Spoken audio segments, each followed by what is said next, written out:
কাকুলি ঘোষ দস্তিদারকে সরিয়ে কল্যাণ বন্দ্যোপাধ্যায়কেই ফের লোকসভার মুখ্য সচেতক করেছেন তৃণমূল নেত্রী মমতা বন্দ্যোপাধ্যায়। ৯ মাসের মধ্যেই পুরনো পদে ফিরেছেন কল্যাণ বন্দ্যোপাধ্যায়। বৃহস্পতিবার কালীঘাটে তৃণমূল সাংসদদের নিয়ে বৈঠক ডেকেছিলেন মমতা বন্দ্যোপাধ্যায়। সেই বৈঠকে তিনি জানিয়ে দেন কল্যাণী এবার থেকে মুখ্য সচেতকের দায়িত্ব পালন করবেন। 2025 সালের অগস্টে আচমকাই মুখ্য সচেতক পদ থেকে ইস্তফা দিয়েছিলেন কল্যাণ বন্দ্যোপাধ্যায়। মমতা বন্দ্যোপাধ্যায় তা গ্রহণও করে নিয়েছিলেন। সেই পর্বে কৃষ্ণনগরের সাংসদ মহুয়া মৈত্রের সঙ্গে প্রকাশ্যে তর্জা চলছিল কল্যাণের। তখনই সুদীপ বন্দ্যোপাধ্যায়কে লোকসভা দলনেতার পদ থেকে সরিয়ে অভিষেক বন্দ্যোপাধ্যায়কে সেই দায়িত্ব দেওয়া হয়। উপদলনেতা করা হয়েছিল শতাব্দী রায়কে। বৃহস্পতিবার কাকুলিকে সরিয়ে ফের কল্যাণকেই পুরনো দায়িত্ব দিয়েছেন মমতা বন্দ্যোপাধ্যায়। নতুন দায়িত্ব পেয়ে কল্যাণ বলেছেন তিনি মমতা বন্দ্যোপাধ্যায়ের প্রতি কৃতজ্ঞ। তিনি যে দায়িত্ব দিয়েছেন তা পালন করবেন। তৃণমূলের সর্বোচ্চ নেতৃত্বের তরফে সাংসদদের বৈঠকে আভাস দেওয়া হয়েছে, পশ্চিমবঙ্গের ভোটে যা হয়েছে তা জাতীয় স্তরে তুলে ধরার ব্যাপারে বিজেপি বিরোধী জোট ইন্ডিয়াভুক্ত দলগুলির সঙ্গে আলোচনা চলছে।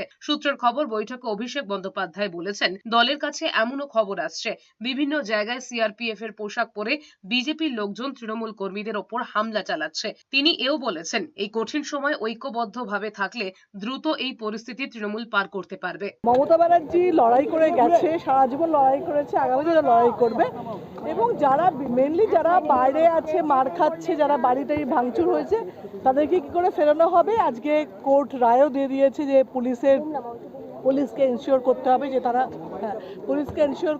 যে তারা বাড়িতে ফিরতে পারে। সেটা আমাদের যারা দল বদল করছে তাদের কি বলবো, সেটা দল বদল করছে, দলের বিরুদ্ধে অনেকেই কথা বলছে। স্টেপ নেওয়া হয়েছে, কয়েকজনকে তো সাসপেন্ড করা হয়েছে, আর যারা দল তো চলে যাবে।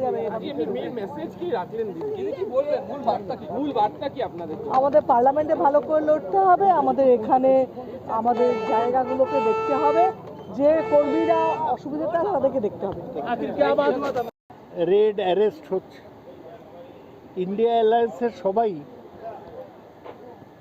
আমাদের নেত্রী মমতা ব্যানার্জির সাথে যোগাযোগ করেছে।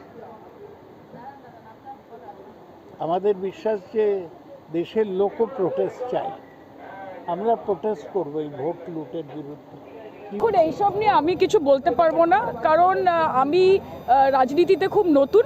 তবে এইটুকু বলতে চাই যে এরকম সময় যারা মমতা বন্দ্যোপাধ্যায়ের হাত ছেড়ে দেবেন তারা পার্টির ক্ষেত্রে বেনজল, এবং বেনজল যত তাড়াতাড়ি চলে যায় পার্টির তত বেশি শুদ্ধিকরণ হবে।